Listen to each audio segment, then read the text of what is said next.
அனைவருக்கும் வணக்கம். நம்ம தெய்வத்தை பத்தி அடிக்கடி சொல்லிக்கிட்டே இருக்கோம். ஒரு ஸ்மால் ஸ்டோரி தான். என்னன்னா, தெய்வத்தை பத்தி நம்ம தெரிஞ்சுக்கிட்டது என்னன்னா, யார்கிட்ட வேணாலும் கடன் வச்சுக்கலாம். தெய்வத்திட்ட கடன் வச்சுக்கக்கூடாது. எங்க அம்மா அடிக்கடி சொல்லுவாங்க. ஏன் தெய்வத்திட்ட கடன் வச்சுக்கக்கூடாதுன்னா, அது தெய்வம் வீடு தேடி வந்துரும். இல்லைன்னா நமக்கான பிரச்சனைய நம்மள்ட்டயே கூட குடுத்து அனுப்பிடும்.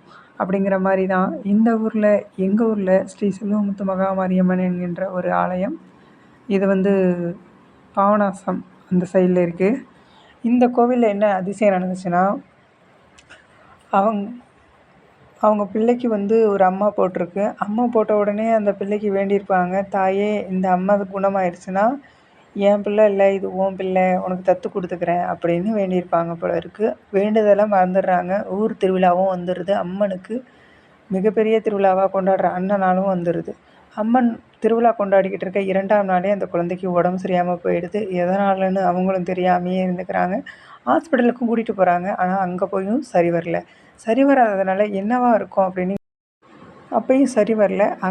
என்ன காரணமா இருக்கும் அப்படின்னுங்கிறத யோசிக்கிறாங்க. அப்புறம் வெள்ளிக்கிழமையும் வந்துருது. வெள்ளிக்கிழமை பார்த்தீங்கன்னா, 6ஆம் நாள் திருவிழா அம்மாவுக்கு.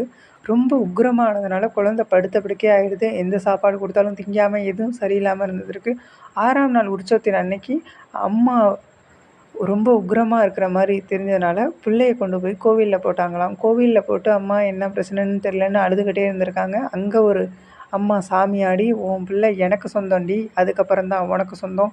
எந்த நல்லது கெட்டதா இருந்தாலும் என்னிட்ட தான் முன்னாடி வந்து குடுக்கணும். அதுக்கு முன்னாடி நீ எதுவும் செய்யக்கூடாது." அப்படின்னு அந்த அம்மன் அருள்வாக்கு கூறி, "உன் பிள்ளைய எனக்கு மட்டும் தான் சொந்தம். எனக்கு தத்து குடு." அப்படின்னு அந்த அம்மா கூறினதாகவும், அந்த பிள்ளைய தத்து குடுத்தாங்க. அதனால தான் தெய்வங்கள் தன் குடுக்கும் வாக்கினை என்னைக்கும் மறக்கறதில்ல.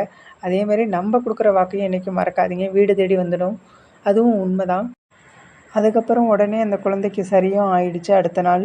அதுக்கப்புறம் கொண்டு போய் ஞாயிற்றுக்கிழமை அன்னைக்கு அம்மன் வந்து 8ஆம் நாள் உற்சவமா இருந்திருக்கும். அன்னைக்கு வந்து அம்மன் வந்து சிறப்பு அலங்காரத்தோட காட்சி குடுத்ததுனால, ஊர் திருவிழா பெரிய திருவிழாவா கொண்டாடுற நாள் அன்னைக்கு வந்து குழந்தைய தத்து குடுத்தாங்களாம்.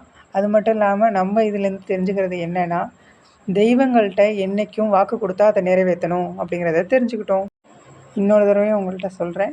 தெய்வத்திட்ட கடன் வச்சுக்காதீங்க. ஏன்னா வச்சுக்கிட்டா அது நமக்கு தான் ஆபத்துங்கிறதையும் உணர்ந்துக்கங்க. தெய்வம் நம்மள காக்கும். அதே சமயம் தண்டிக்கும்.